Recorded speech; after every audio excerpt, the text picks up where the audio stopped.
nuestro deseo de glorificar a Dios, queremos compartir con ustedes los sermones que semanalmente se dan en la congregación de Bogotá. Dios les bendiga.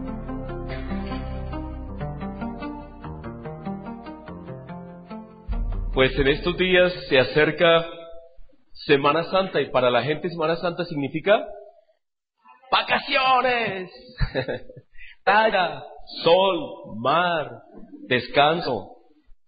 Y eso no está mal, ¿cierto? Es delicioso salir y pasear, es rico, pero también es bueno descansar de otra forma, o recordar cosas que pasaron en este tiempo. Hace 2000 años pasaron cosas y las queremos recordar. Y nos adelantamos un poquito porque a veces la gente sale a pasear y no se entera de cosas.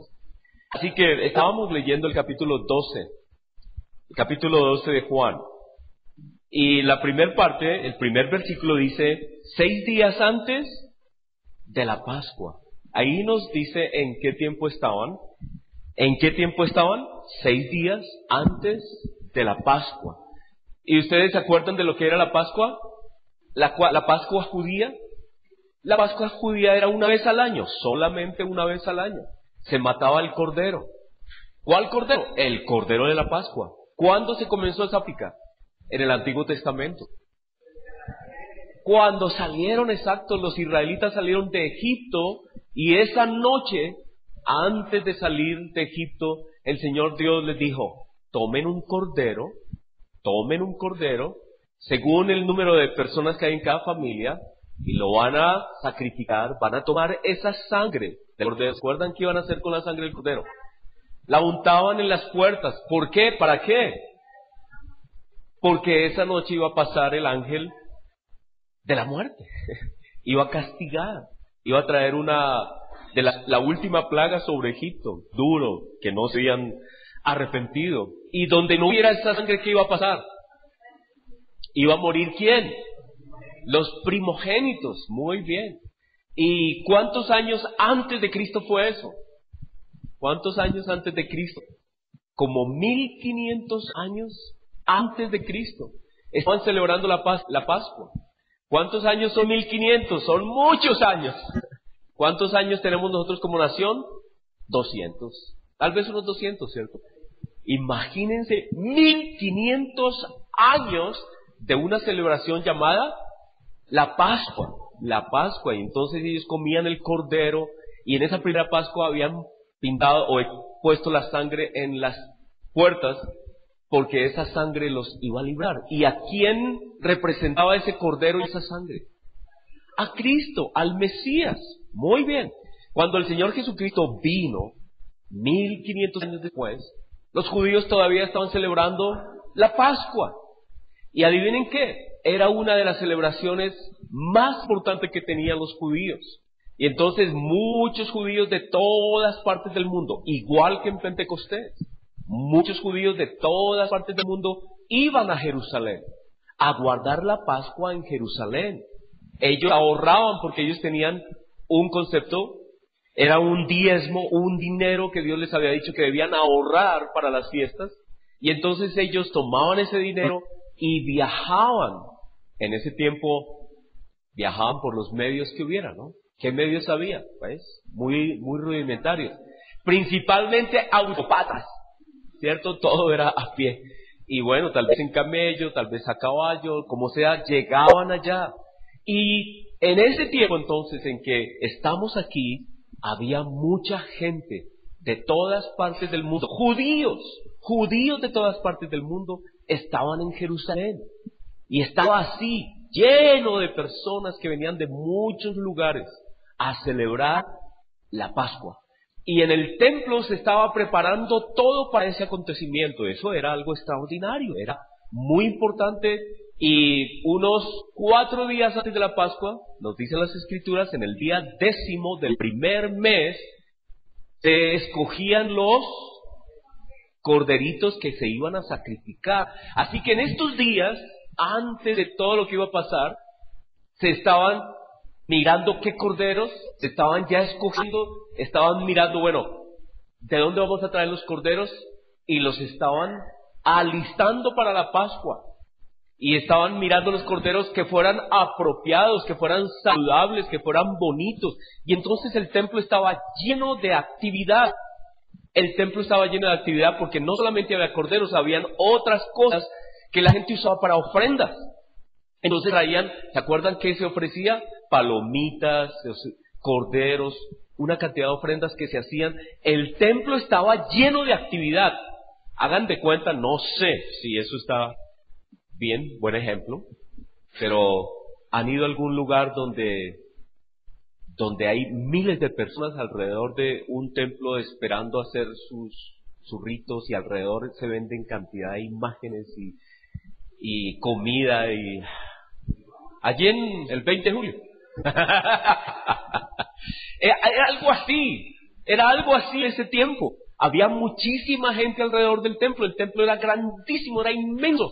Según las medidas del templo tenía como 3 cuadras por un lado, 3 cuadras por otro lado. En el puro centro estaba el templo, pero alrededor había una cantidad de edificaciones, había mucha actividad. Imagine eso, mucha gente, mucha actividad. Los hoteles en Jerusalén generalmente estaban llenos en esta época. La gente viajaba y entonces, ¿cómo se llamaban los hoteles en ese tiempo? Los mesones, dice, un mesón. No sé por qué lo llamaban así, tal vez por la mesa que había, no sé.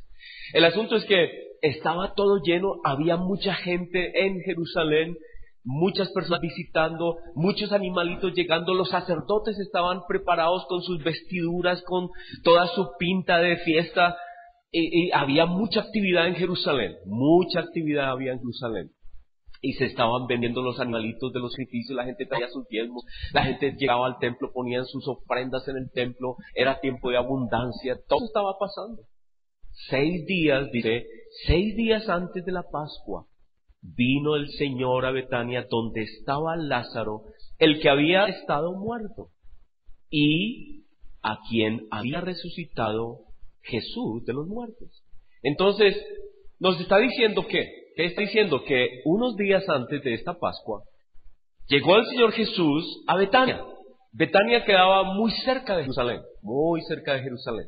Y Betania se ha convertido en un lugar de peregrinación, digámoslo así, de peregrinación. ¿En qué sentido? Que todo el mundo quería ir a ver a Lázaro.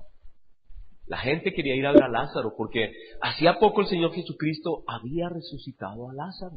Y la gente quería ir a verlo. Y iban a visitar, y cómo era, y quién era, y ese es Lázaro, wow, ese estuvo muerto, sí, ese estuvo muerto, y está vivo ahora, y está vivo ahora, y quién lo resucitó, Jesús, ¿quién es Jesús?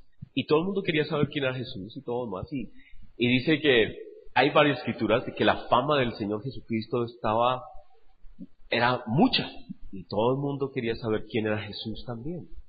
Y luego, lo que nos dice es que aunque la gente estaba muy interesada en Lázaro y en Jesús y saber quién era él, el relato nos dice en alguna parte, versículo 19, que los judíos líderes de la nación, ¿cómo estaban con respecto a Jesús? ¿Cómo estaban? Dice, miren cómo todo el mundo se va detrás de Jesús. Tenían unos celos impresionantes, ¿cierto? Los líderes, la gente que estaba al frente de la nación, los sacerdotes tenían muchos celos, pero tenaces. ¿Por qué? Porque la multitud estaba siguiendo a Jesús y ellos decían, no, ¿y este tipo qué? Este tipo no se mete con nosotros, no sigue las normas que nosotros tenemos, no ha conseguido dentro de nosotros mismos que nosotros lo reconozcamos, no tiene ningún título, no tiene ningún estudio con nosotros, no creció aquí, no pasó por los pasos que tiene que pasar, y de un momento a otro la gente se está yendo detrás de él, y tenían muchos celos, y entonces decidieron por esos celos, que lo iban a matar. ¿Pero a quién más iban a matar? A Lázaro. ¿Por qué iban a matar a Lázaro? Porque la gente decía, ¿es el Lázaro? ¿Y está vivo? ¿Y quién lo resucitó? ¡Jesús! ¡Wow! Entonces decían, no, quitémosle. Estos sacerdotes estaban llenos de celos. Y por eso dice, versículo 9, gran multitud de los judíos supieron entonces que él estaba allí en Betania. Y vinieron, no solamente por causa de Jesús, sino también para ver a Lázaro, a quien había resucitado los muertos. Pero los principales sacerdotes acordaron dar muerte también a Lázaro. ¿Por qué? Porque a causa de él muchos de los judíos se apartaban. ¿Se apartaban de qué? De las ideas de los sacerdotes, del ritual, de todo lo que había en esa nación. Se apartaban de él. Y entonces, como se apartaban, decían, no, estamos perdiendo la gente, estamos perdiendo el poder, estamos perdiendo la autoridad, estamos perdiendo la influencia sobre la gente. Y ese Jesús se está arrastrando a todo el mundo. Y en medio de todo lo que estaba pasando, entonces entra Jesús a Jerusalén. Y he titulado precisamente esta exposición, La entrada triunfal. Y ustedes pueden hacer énfasis un poco en esta parte de triunfal, porque es paradójico. ¿Qué es algo paradójico? Es como una contradicción, ¿cierto? Porque por un lado es triunfal, pero, a ver, espérate, ¿triunfal qué significa ser triunfal? Triunfal es con todo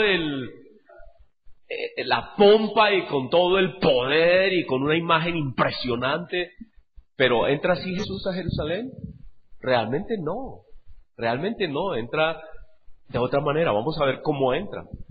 Y aquí entonces les voy a pedir que vayamos a Mateo 21, porque Mateo 21 nos describe una gotica mejor.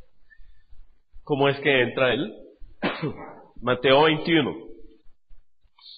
Dice así: entrada triunfal. Me llama la atención, ¿quién se inventaría ese título? Yo no sé quién se lo inventó, pero bueno, es entrada triunfal de Jesús a Jerusalén. Dice, cuando se acercaron a Jerusalén y vinieron a Betfagé, que quedaba ya a unos poquitos, 3 kilómetros, algo así, de Jerusalén, al monte de los olivos. Así que eso estaba en el monte de los olivos. Y el Señor Jesús envió a 2 de sus discípulos y les dijo, vayan a la aldea que está enfrente de nosotros, hallarán a una asna atada. Nosotros siempre pensamos que era un solo animalito, pero ¿cuántos eran? 2. ¿Quién y quién? La mamá y el hijo. La mamá y el hijo. Y entonces algunos comentaristas dicen que qué ternura de Jesús, porque él pudo haber tomado solamente el burrico ese, pero generalmente, pues, pudo haberlo hecho, pero él pensó también en la angustia de la mamá. Y se llevó a los 2. Se llevó al burrito chiquito, al pollino, se llama al pollino, y a la mamá. Se los llevó a ambos. Y dice, desátenla y tráiganmelos. Y si alguien les dice algo, digan, el Señor los necesita, y luego se los devuelve, tranquilo. ¿Eran de Cristo? No, los pidió prestados. Y entonces aquí comienzan las contradicciones, porque imagínese un rey de reyes que ni siquiera es dueño del corcel en el que va a entrar a Jerusalén en su entrada triunfal, ¿cierto? Va a entrar triunfal y ni siquiera es dueño del pollino este. Lo mandó a pedir prestado, no era de él. Y dijo, tranquilo, yo se lo devuelvo. Todo esto aconteció para que se cumpliera lo que estaba escrito ya por el profeta. Y según las escrituras dice, es Zacarías, ¿cierto? Ahí hay una letrica bien chiquitica y uno va allá y es Zacarías 9:9, donde había sido escrito que esto iba a suceder así antes de la muerte de Jesús. Todo esto aconteció para que se cumpliera lo dicho por el profeta cuando dijo, digan a la hija de Sión, he aquí, tu rey viene a ti. Manso. ¿Cómo iba a entrar? Manso, sentado sobre una asna, sobre un pollino, hijo de animal de carga. ¡Qué contradicción! Porque si un rey entra en algún lugar, ¿en qué animal entraría?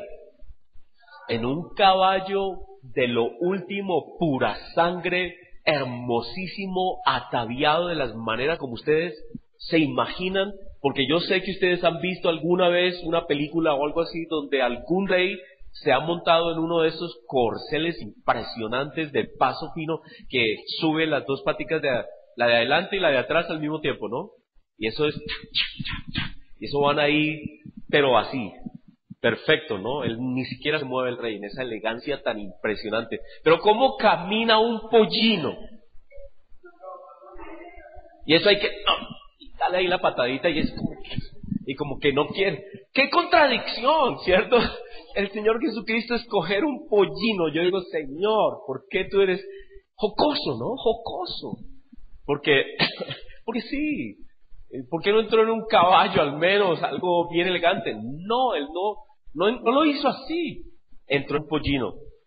Y luego dice, y los discípulos fueron e hicieron como el Señor les mandó, y trajeron el asna y el pollino, y pusieron sobre ellos sus mantos, y él se sentó encima. Y entonces vemos que el Señor Jesucristo entra en ese pollino.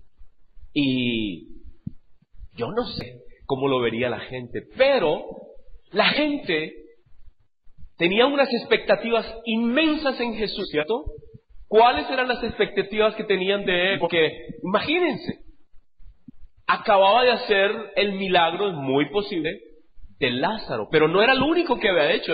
Ya mucha gente sabía de los milagros de Jesús, de la obra de Jesús, y ellos ¿qué querían? La gente que quería hacerlo rey. ¿Era la primera vez? No. ¿Se acuerdan en Juan 6?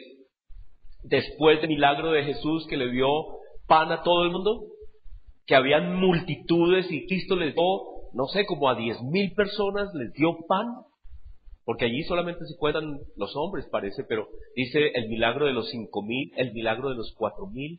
Les había dado de comer, y la gente cuando vio ese milagro tan impresionante de Jesús, ¿qué dijeron? Este es el hombre, hagámoslo rey, ¿cierto? Lo iban a hacer rey. Pero ¿qué hizo el Señor Jesús?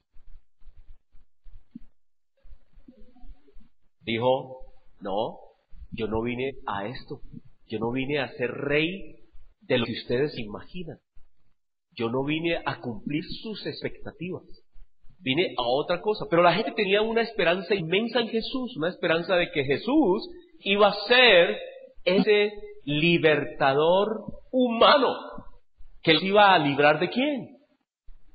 ¿Del yugo de quién? Del pueblo romano, porque Israel estaba bajo el yugo de los romanos y tenían que pagar tributo a los romanos, y por eso odiaban tanto ¿a quiénes? A los publicanos, que eran los que recaudaban impuestos para Roma, y ellos decían, estos son traicioneros, usted trabaja para el imperio, ¿cierto? Y no les gustaba a esta gente, porque eran judíos trabajando para el imperio, y la gente pensante decía, estos publicanos son los que nos tienen sometidos al imperio, ¿cierto? Y no les gustaba la idea de los publicanos. Y entonces en Jesús veían el libertador, veían un poderoso ser que con todo su poder, naturalmente, si llegara a ser rey, pues los iba a liberar de todo eso y les iba a dar lo que ellos querían. Ellos querían libertad, ellos querían poder, ellos querían posición. Y dijeron, este es el hombre. Y ya lo habían tratado de elegir rey. Y aquí otra vez, el Señor Jesucristo, tal vez por eso, escoge un pollino. No escogió un caballo magnífico, de paso, no escogió algo impresionante para entrar a Jerusalén, escogió un pollino. Y la gente decía, bueno, a ver, no entiendo. Pero de todas maneras la gente estaba tan contenta, la gente estaba tan animada, la gente estaba tan entusiasmada con Jesús y con todo lo que había hecho, especialmente con lo de Lázaro. Decían, este es el hombre. Y estaban a punto de lograr lo que ellos querían. Y cuando Cristo entra, ¿qué hacen ellos? Y la multitud, que era muy numerosa. ¿Por qué sabemos la multitud era numerosa? Porque ahí dice, pero porque había también mucha gente que había venido de muchas partes del mundo a adorar, a celebrar la Pascua. Y todas esas personas decían, este es Jesús del que hemos oído, de todos los milagros que ha hecho, el hombre poderoso. Este es el hombre que nos va a liberar. Este es el hombre que nos va a dar libertad. Y entonces dice que tendían sus mantos en el piso. Se quitaban la capa y decían, hermano, este es el hombre. Yo voto por él. ¿Quiénes votan? Todos votamos. Lo elegimos rey. Y todo el mundo decía, listo. Y todo el mundo botaba sus mantos en el piso, los tendían en el camino. Y otros cortaban ramas de los árboles y las tendían en el camino. Y la gente que iba delante y que iba detrás aclamaba diciendo, ¿qué decían? Hosana. ¿Qué quiere decir? Hosana. Alabado, aleluya. ¿Sí? Eran voces de júbilo, de alabanza, de alegría. ¿Por qué? ¿Por qué? Porque ellos decían, este es el hombre. ¿Quién es este hombre? El hijo de David. Cuando ellos decían, este es el hijo de David, ¿qué querían decir? Este es el rey que nos ha venido a libertar. Este es el prometido de David, el que va a venir. Este es. ¿Cierto? Pero en alguna parte, yo creo que Carlitos leyó en Juan capítulo 12, decían, a ver, no entendemos. No sé si ustedes me quieran ayudar, de pronto Carlitos me ayuda. Dice, no entendemos, a ver, ¿cómo así? El Cristo va a vivir para siempre. ¿Cómo tú dices que vas a morir? Porque Él anunció su muerte. Cristo anunciaba la muerte, estaba diciendo que a Él lo iban a levantar y que todos lo iban a mirar a Él. Y entonces la gente le preguntó, pero a ver, un momentico, el hijo de David va a vivir para siempre. ¿Cómo nos dices tú que va a morir? Así que ellos tenían una cantidad de angustias y de preguntas. Su corazón, los pensantes, siempre había personas que decían, a ver, no entiendo, este hombre sí, lo vamos a elegir, es el que esperamos, pero él ha dicho que va a morir y está anunciando su muerte. No entiendo porque el hijo de David va a vivir para siempre. ¿Qué versículo? Léelo duro, por favor, Carlitos.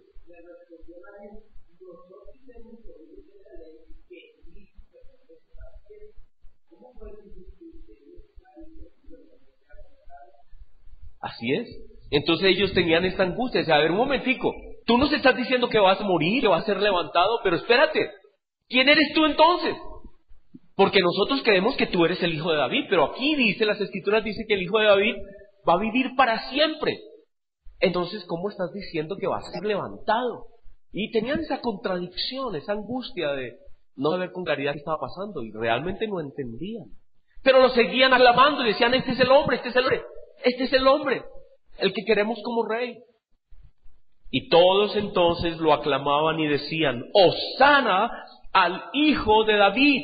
Cuando decían al hijo de David, decían al rey, a este rey que nos va a libertar ahora. Ahora, bendito el que viene en el nombre del Señor. Hosana en las alturas. ¿Qué quiere decir Hosana en las alturas? También en los cielos haya gozo, porque este es nuestro rey. Eso era lo que cantaban. Y cuando entró él en Jerusalén, toda la ciudad se conmovió. Dice que ¿qué? Toda la ciudad se conmovió. ¿Por qué sería? ¿Por qué sería que toda la ciudad estaba conmovida? Porque todas esas multitudes que habían estado acompañándolo y que habían estado botando sus mantos en el camino y cortando ramas y poniéndolas en el piso y diciendo, Hosana, aleluya, el hijo de David, todos ellos estaban diciendo, este es el hombre, este es el rey. Y la gente decía, ¿cuál? ¿Cómo así? ¿Jesús? Y ahí es donde comenzó también ya los sacerdotes dijeron, no lo aguantamos un minuto más, lo matamos porque lo matamos. No lo vamos a aguantar. Ya estaba sentenciado que lo iban a matar. Y entonces por un lado habían todos los que alababan y gritaban, ese es el rey, y por otro lado estaban los líderes que decían, lo matamos. ¿Cierto?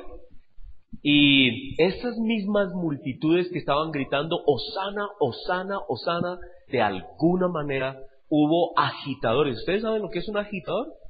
Yo sé, yo estuve en la Nacional. Y yo sabía que iba a haber pelea. Y entonces yo me acuerdo muy bien que de esa cosa rara, ¿no? Llegaba un camión, al menos yo vi uno, una vez, no lo vi muchas veces. Pero qué coincidencia, llegó un camión con piedra. Y yo decía, ve, tan interesante. Uy, hoy hay pedrea, hermano, los que se van. Y parecido por la tarde, la locura, ¿cierto? Y habían agitadores. Me acuerdo que era un muchacho me acuerdo muy bien de él. Nunca se graduaba de nada. Estaba ahí en la ciudad, no se graduaba, y ya era una persona adulta. Decía, ¿qué hace este? Era un agitador. De los que están ahí haciendo de estudiante, pero son agitadores, gente infiltrada, que son muy astutos en cómo manejar las emociones de la gente. En ese tiempo de Jesús había agitadores. Y seguro que de estos sacerdotes y de los líderes de la nación hubo gente que comenzó una campaña, algo tenían que hacer para que estas multitudes cambiaran de opinión cambiar de opinión. Pero muy interesante que lo primero que hace el Señor Jesucristo cuando entra a Jerusalén, ¿cierto? Leamos aquí el versículo 10. Cuando entró en Jerusalén, toda la ciudad se conmovió diciendo, ¿quién es este? Y la gente decía, este es Jesús, el profeta, el Mesías. Bueno, ¿cierto? El que vamos a hacer rey. Y algunos ponen la purificación del templo en el contexto de lo que está pasando. ¿Por qué no le hicieron nada a Jesús cuando Él entró al templo y de esta manera, con tanta autoridad, ¿cierto? Entró al templo. Ahora, es muy interesante, y lo primero que sucede cuando Cristo viene a esta tierra, su entrada triunfal al mundo. Otra vez, ¿cierto? Hagamos ese paralelo. La entrada triunfal a Jerusalén, ¿cómo es? De lo más humilde del mundo, en un pollino. Y cuando hablamos de la entrada triunfal de Cristo al mundo, ¿cómo es la entrada triunfal de Cristo al mundo? Es igual, es de lo más paradójico, porque el Señor Jesucristo, en su entrada triunfal al mundo, entra al mundo de la manera más sencilla que puede haber, ¿cierto? Primero que todo, la gente decía que Jesús, el rumor era que Jesús era ¿quién? Un hijo de fornicación. Era el rumor, porque María estaba embarazada y no se sabía de quién. Y el rumor creció, ¿cierto? A Cristo lo acusaron. Y los judíos dijeron, nosotros no somos hijos de fornicación como tú, ¿cierto? Y qué manera más triste de entrar al mundo, ¿cierto? De esa forma, que la gente diga ese tipo, no se sabe quién es el papá. Y en ese tiempo, si hoy es un lío, ¿cierto? Hoy es un lío. Imagínense hace 2000 años, en esa sociedad tan súper requete conservadora. Y así vino Jesús. Ese era el ambiente, tanto que José mismo dice que la iba a dejar. Tan amoroso y tan justo dijo, no, yo no la voy a hacer apedrear, hermano. Porque eso era lo que merecían, ¿cierto? La tenían que matar a pedrada. Y él dijo, no, yo no la voy a hacer apedrear, pero me voy. Y tuvo que un ángel venir y hablarle a José y decirle, José, mira, no te preocupes. Esto es lo que ha pasado en María. Y cuando nació el Señor Jesucristo, ¿dónde nació? En un lugar muy sencillo. Esa fue su entrada triunfal al mundo. Paradójico, ¿cierto? No entró en el hogar de algún súper rico, poderoso de aquel tiempo, en la élite de la élite de la élite de la sociedad. No. Entró de la manera más humilde al mundo. Su entrada triunfal. Y cuando habla aquí en Mateo de que esta gente, en la entrada triunfal a Jerusalén, decían, Hosana, hijo de David. ¿Sabe quién estaba cantando Hosana cuando Cristo nació? Los ángeles. Los ángeles. ¿Por qué? Porque en este mundo nadie lo recibió. Nadie. Nadie dijo, Hosana en los cielos. ¿Quién? Nadie. Esa fue su entrada triunfal al mundo. Vino a los suyos y los suyos no lo recibieron. No lo recibieron. Ni nadie, realmente nadie se gozó con los ángeles. Solo algunos parece en medio de la duda. ¿Quiénes se gozaron? Los pastores, tal vez, ¿cierto? Y tal vez María, pero María decía que veía todas estas cosas y oía todo esto y decía, no entiendo, pero ponía todo eso en su corazón, esperando entenderlo algún día. Esa fue la entrada triunfal de Dios, del Creador del mundo, a nuestro mundo. Y me parece que hay ahí como como una comparación, porque lo primero que entra a hacer el Señor Jesucristo es que lo llevan al templo. ¿Lo llevan al templo a qué? A la circuncisión, a presentarlo.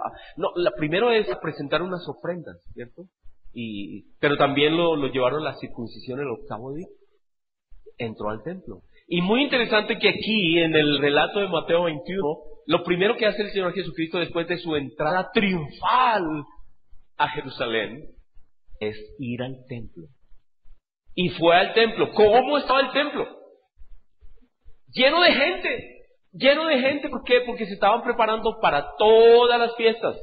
Estaban trayendo todos esos animalitos, estaban trayendo todas las cosas que se necesitaban. Alrededor del templo se vendía de todo, se vendía de todo. Era un mercado el tenaz alrededor del templo. Y el Señor Jesucristo entró al templo y dijo, no más esto. ¿Qué hizo Él? Leámoslo.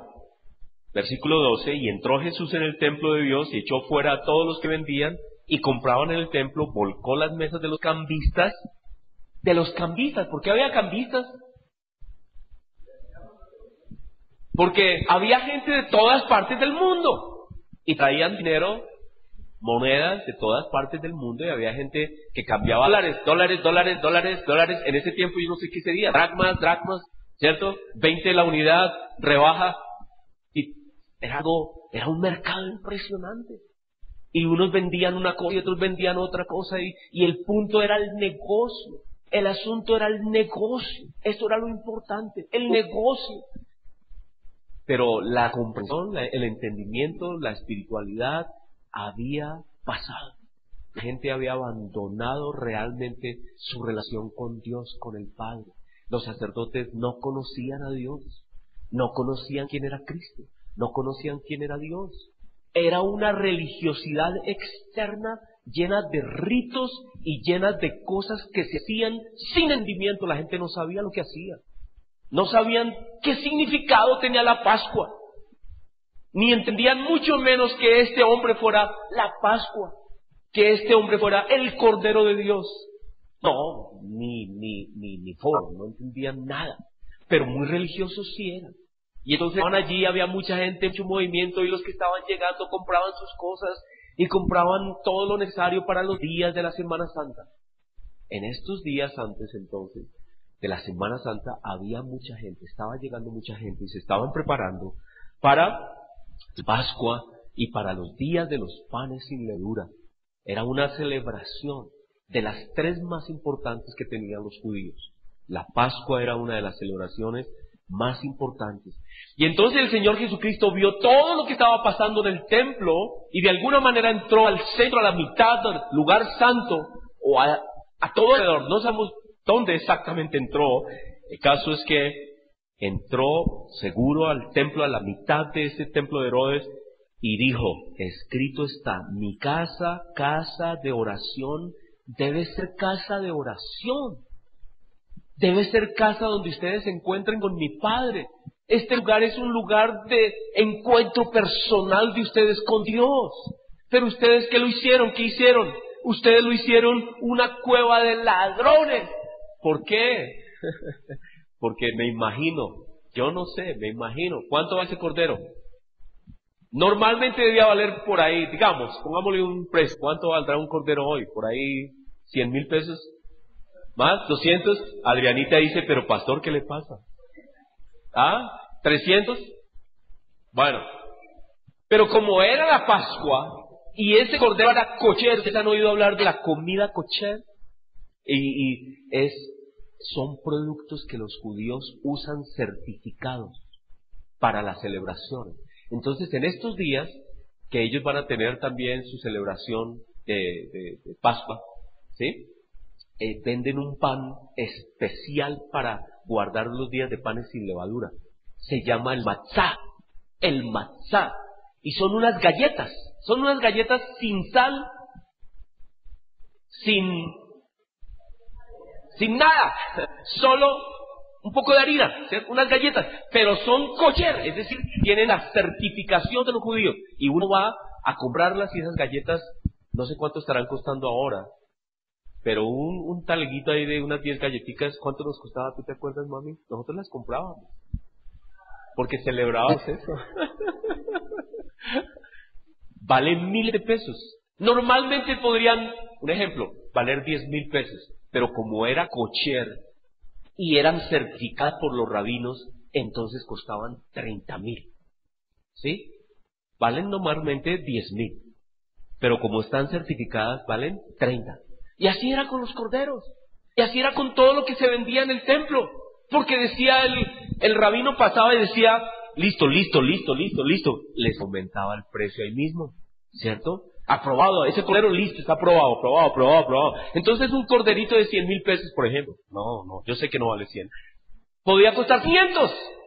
Y la gente los pagaba porque había platica, porque la gente iba preparada para eso, porque además era el cordero escogido por el rabino.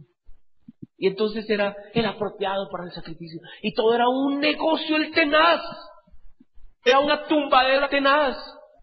¿Cierto? Y había gente que llegaba a hacer pactos y hacer ofrendas para que Dios les dijera, o les diera, o les hiciera. Bueno, y todo lo compraban. Todo era vendible. Se parecía a hoy, ¿cierto? Que todo se vende. ¿Cuántos minutos quiere que oremos por usted? ¿Cierto? Entonces, 1 minuto vale tanto, 2 minutos vale tanto, 3 minutos vale tanto, ¿cierto? Y si hace pacto, entonces vale tanto. Y todo se vendía. Así se ha vuelto esa sociedad religiosa. Y el Señor Jesucristo entró y dijo, no hagan eso. No sean ladrones, no más este cuento. Se volvió un negocio. Lo que Dios propuso en su corazón, que era símbolo de Cristo, era símbolo del Mesías, para reconciliar al pueblo con Dios, se volvió un negocio. Y todo el mundo estaba en el negocio, como en el negocio de la salud. En estos días un artículo salió sobre la salud. Estaban en ese negocio. Y el Señor Jesucristo entró al templo y dijo, ustedes han hecho del templo una cueva de ladrones. ¡Wow! Y todos esos sacerdotes así, ¡ay! ¿Cómo se atreve? Y en esa dignidad, ¿cierto? Porque estaban todos dignos, no usaban corbata en ese tiempo, pero usaban unos mantos, y imagínense ese platal, pues debían usar unos mantos bien elegantosos, unas sandalias bien chéveres, perfumados, uñas bien bonitas y todo así elegantosos. Y que el Señor Jesucristo les diga, ladrón. Eso es muy terrible, Yo me imagino que ya lo matamos. Lo matamos. Y el Señor Jesucristo les dijo, ladrones. Y vinieron a él en el templo ciegos y cojos, y a eso los sanó. Pero los principales sacerdotes y los escribas, viendo las maravillas que hacía, y a los muchachos aclamando en el templo diciendo, Hosana al hijo de David, estaban felices. No, estaban en una piedra tenaz. No es que lo matamos porque lo matamos. Estaban indignados. Y le dijeron a Jesús, oiga, ¿usted qué pasa? Mire esa gente ahí diciendo que Hosana a usted, ¿qué es eso? ¿Cierto? Duro. Oyen lo que estos dicen y Jesús les dijo, sí, ¿nunca han leído?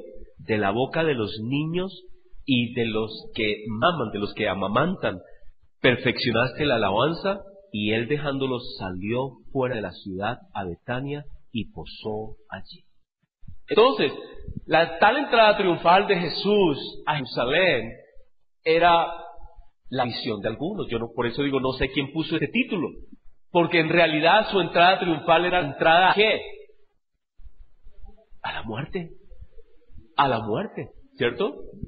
Realmente lo podemos decir, si eso es así, ese era el verdadero triunfo, ¿cierto? Esa era su entrada triunfal, ¿cierto? Porque dice que él lo hizo con gozo. Pero ¿qué pasó? Lo que sucedió es que esa entrada triunfal y todo lo que había con respecto a los milagros de Jesús y todo lo demás, por lo cual la gente lo buscaba, hoy en día, esta es en el templo, como nos corrige, nadie dijo nada. ¿Y saben por qué nadie dijo nada? ¿Por qué lo aceptaron? Porque acababa de entrar triunfalmente. Y los sacerdotes no sabían cómo hacer el asunto porque la gente estaba apoyando a Jesús. Y dijeron, no es el momento, esperemos un momento mejor porque nos echamos al pueblo encima. Espérate a ver cómo manejamos eso. ¿Ustedes creen que estos no se reunieron allá y dijeron, es que las escrituras dicen, se reunieron y miraron, bueno, ¿cómo vamos a hacer esto? Porque lo vamos a matar, hermano, tiene que parecer justa la vaina, ¿cierto? ¿Cierto? Si lo vamos a matar, tiene que parecer justa la vaina. El asunto es que, como hoy el mundo ha tomado Domingo de Resurrección y todo este asunto. ¿Cómo es? Bueno, pues a mí se me vino a la cabeza pensar que la gente sí dice, Él es el Salvador, pero ¿para qué? Para lograr nuestros propósitos. Es la misma cosa que en ese tiempo. Es decir, si lo atamos, Él es nuestro Rey, pero espérate, lo queremos hacer Rey para nuestros propósitos, para el propósito nuestro. Y entonces Jesús se volvió una excusa para el poder del hombre, para el poder de los seres humanos. Y con Jesús y con el nombre de Jesús se negocia tanto como se negociaba en ese tiempo en el templo. Y tenaz eso, ¿cierto? Qué responsabilidad predicar a Cristo. Qué responsabilidad. Porque hoy se volvió Jesús y todos estos días se volvió un asunto de rito, un asunto de cosas externas, un asunto de la pompa que Cristo no tuvo cuando entró a Jerusalén. Hoy, celebrar la entrada triunfal de Jesús a Jerusalén es vestidos y lugares y ritos y cosas que tienen que ver con el poder de este mundo y el rojo de la dignidad y el poder humano, más que Cristo como verdaderamente Rey. Y se hace énfasis en el poder del hombre. Así que es más para buscar la voluntad del hombre, para hacer nuestra voluntad. Era lo que las multitudes querían hacer con Jesús. Ahí viene Jesús, aleluya, aleluya. Pero detrás de todo, ¿qué había? Hagámoslo Rey. Este es el hombre para nuestros propósitos. Este es el hombre para lo que nosotros queremos. ¿Qué queremos nosotros? Queremos libertad, queremos posesión, queremos riqueza, queremos ser la razón encima de Roma, queremos ser los poderosos. Y hoy es igual, se predica a Jesús y se predica poder. Poder en Él. ¿Quiere decir que no hay poder en Él? Sí hay poder, pero ¿qué clase de poder? Estamos hablando de paradojas, ¿cierto? Estamos hablando de paradojas. ¿Qué clase de poder? Porque no es un poder humano, no es un poder para este mundo, no es un poder para este tiempo, ni para hacer nuestra voluntad. Entonces, ¿qué clase de poder es el que el Señor Jesucristo quería darnos y quería compartir con nosotros? Hoy la pompa es lo que, en estos días, ¿cierto? La pompa y el rito. Y todo eso, me llama la atención que todas esas figuras sean eso, figuras. Pero en general, lo que se muestra en toda esa pompa es precisamente un poder humano que hay detrás ahí. Hay unos poderes que manejan gente, que manipulan gente, esos agitadores espirituales que manejan gente. La religión ha sido usada así, ¿cierto? En nuestro país, yo sé, hubo tiempos igual que la religión se usó políticamente y se usa, y todavía algunos cristianos quieren llegar al poder político para manejar el poder político. ¿Vino a eso el Señor Jesucristo? Esa es la punta. ¿Y cómo es que Él realmente nos ha querido bendecir? Porque hoy queríamos hablar de las bendiciones que tenemos como hijos y quería encajarlo con este tema. Esas mismas multitudes que aclamaron a Jesucristo entrando a Jerusalén, fueron convencidas, fueron manipuladas, fueron llevadas, fueron manejadas al punto de que cuando llegó el momento clave, solo unos pocos días después, unos 7, 8 días después, cuando decidían sobre si, ¿quién?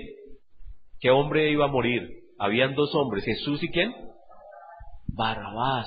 Y entonces preguntaron a la multitud estaba desilusionada. ¿Por qué estaban desilusionados? ¿Por qué estaban desilusionados? Porque Jesús había entrado como Rey y se habían dado cuenta que Jesús ahora estaba preso. Y decían, no, a ver, ¿qué pasó? Entonces este no es el tipo, nos engañó, es un engañador, es un mentiroso, ¿cierto? Y los agitadores dijeron, sí ve, puro cuento, ese es un mentiroso, ese no vale nada, es un rebelde, está en rebelión contra el imperio, nos va a hacer quedar mal, este hombre necesita morir, este es un mentiroso, un engañador. Y convencieron a las multitudes que antes habían aclamado a Jesús, las convencieron, y llegaron esas mismas multitudes que habían venido de tantos lugares, habían venido a celebrar la Pascua, las convencieron para que en lugar de seguir dando honor a Jesucristo, dijeran: estamos decepcionados con ese tipo. Nosotros creíamos que iba a ser el rey, nosotros creíamos que iba a tumbar el imperio romano, nosotros creíamos que iba a cambiar todo este sistema de cosas, pero mírelo ahí, lo tienen preso, porque ya se hacían ideas, se imaginaban que era mentiroso, que era engañador, que era un falso Mesías, que era un falso hijo de David, que era todo lo que estos agitadores habían dicho, y entonces dijeron: mátenlo, mátenlo. Nosotros damos nuestro voto, mátenlo, crucifíquenlo. ¿Quiénes eran los que estaban gritando ahí? Esa multitud. El pueblo estaba diciendo: crucifiquen, crucifíquenlo, mátenlo, mátenlo. Y los sacerdotes todos dignos diciendo: ay no, ¿cómo se les ocurre? Pero hágale, hermano, agite la gente ahí, agítela. Pero esos sí dignos ahí, ay no, pero agítela. Decretaron la muerte de Jesús para que quitárselo de encima, y estaban todos contentos los sacerdotes, y al fin nos quitamos a este tipo en medio. Toda la gente lo estaba siguiendo, y le quitaron la base al pueblo, y ya no tenía cómo el pueblo honrar a Jesús. Le cambiaron la manera de pensar, astutamente le cambiaron la manera de pensar. El asunto es que el Señor Jesucristo sí vino para ser rey. Y su entrada triunfal al mundo tenía un sentido, el sentido de que Él es Dios Salvador. Y también entró a Jerusalén para ser finalmente vencedor. Y venció la muerte. Y dio su vida y resucitó. Y en Apocalipsis 5:10 dice que por su entrega, por su sacrificio a todos los que creyeron, los que hemos creído en Él, ¿qué nos hizo? Reyes y sacerdotes. ¿Nos hizo qué? Reyes y sacerdotes, pero en la misma contradicción de Jesús. Ahora, ¿qué quiere decir eso? Que somos reyes y sacerdotes en la misma contradicción de Jesús. En la misma situación de Él. Él vino, Dios siendo Dios, y entró triunfalmente al mundo de la manera más humilde. Siendo rey, entró de la manera más humilde a Jerusalén. Y nos dice a nosotros que nosotros, siendo hijos y siendo reyes y sacerdotes, se nos llama a que seamos como reyes y sacerdotes en una condición de humildad en este mundo. Y entonces es el problema de algunos cristianos, el problema que no pueden comprender. Porque dicen: si es que nosotros somos reyes, podemos proclamar, podemos decretar, podemos hacer cosas, porque soy hijo, porque soy rey, y entonces se quieren apoderar de todo. ¿Pero es este el tiempo? No. El Señor Jesucristo dijo: todavía no es el tiempo.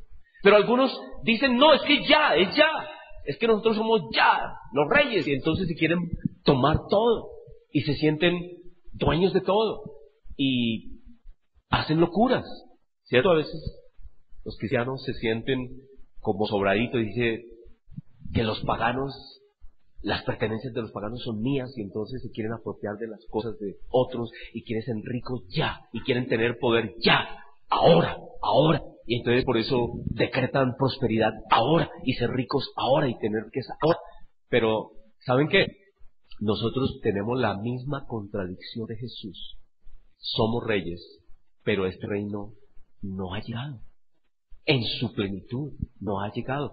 ¿Cuál condición es la actual de nosotros? Somos reyes, pero ¿cuál es nuestra condición? ¿Qué dice Hebreos 11?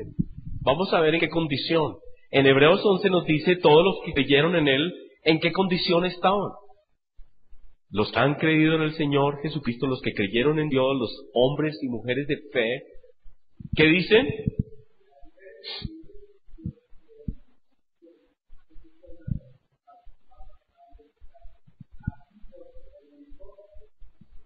Y otros experimentaron vituperios. ¿Qué es vituperios? Sí, humillaciones, azotes, prisiones, cárceles, apedreados, aserrados, puestos a prueba, muertos a filos de espada, anduvieron de acá para allá cubiertos de pieles de ovejas y de cabras, pobres. Ay, espérate, entonces no entiendo, porque entramos a este mundo en la contradicción de Jesús, en la misma situación. Somos reyes como Cristo era rey en ese momento, pero tuvo que sufrir la cruz. Angustiados, maltratados, de los cuales el mundo no era digno, errando por los desiertos, por los montes, por las cuevas y por las cavernas de la tierra. Y todos ellos, aunque alcanzaron buen testimonio mediante la fe, ¿tenían fe? Sí, tenían fe. Precisamente están en el capítulo de la fe.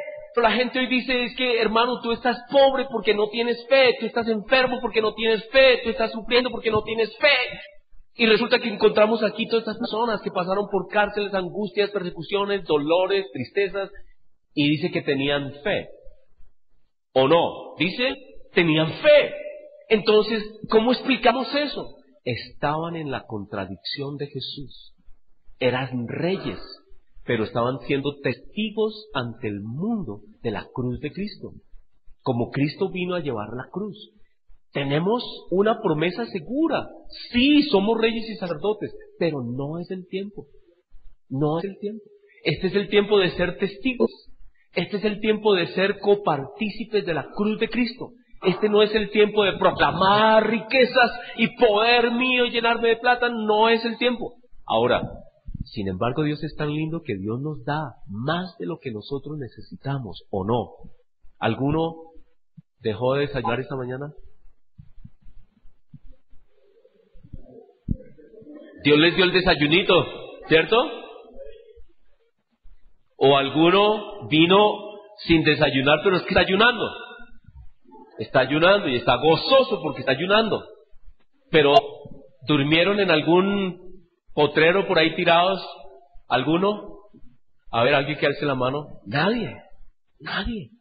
¿Cierto? No tenían ropita, no veo a ninguno así como sin ropita, todos bien.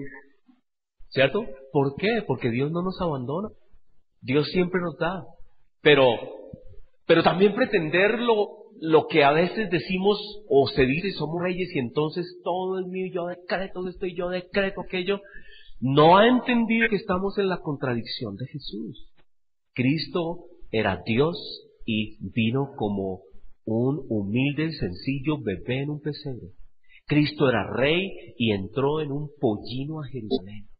Nosotros somos reyes, pero estamos en la contradicción de Jesús. Y en este tiempo, aunque tenemos fe, vivimos en la cruz de Cristo. Así es, la verdad es esa. Y todos ellos, aunque alcanzaron buen testimonio mediante la fe, no recibieron lo prometido. ¿Qué dice ahí? Que no lo han recibido. Y nosotros tampoco. ¿Cuándo lo vamos a recibir? Cuando venga Cristo. Lo recibimos a plenitud. Entonces no se afane, porque las personas quieren las cosas ya. Pero Dios tiene otro propósito con nosotros ahora. Son propósitos que a veces no logramos entender. Dios está haciendo algo con nosotros. Primero Él está formando a Cristo en nosotros. Y por eso leíamos también, José leyó en el capítulo 12 de Juan, dice que el que busque su vida, ahí el Calito lo leyó. El que quiera ganar su vida, la perderá. ¿Cierto? Y entonces estamos en este tiempo de contradicción.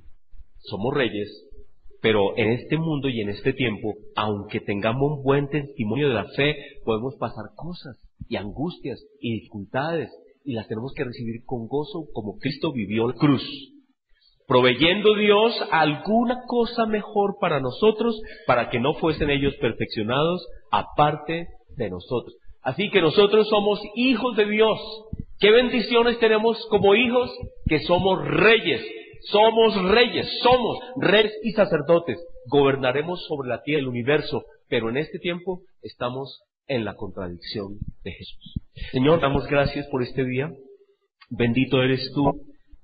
Te damos gracias, Padre, porque tú haces cosas increíbles y a veces es difícil comprenderlas, es difícil entender. Cómo tú, Dios, siendo Dios, con todo el poder del universo, que lo hiciste y que tú sustentas el universo con la palabra de tu poder y sin embargo te hiciste tan pequeño y estuviste dispuesto a hacerte hombre. En la condición de hombre diste tu vida hasta la muerte y muerte de cruz en todo sufrimiento. Naciste en un lugar tan sencillo, tan humilde, aunque eras Dios. Y también entraste, como han escrito aquí, una entrada triunfal a Jerusalén. Entraste de tal manera, en tal sencillez, en tal humildad, y sin embargo tú eres rey. Tú eres rey.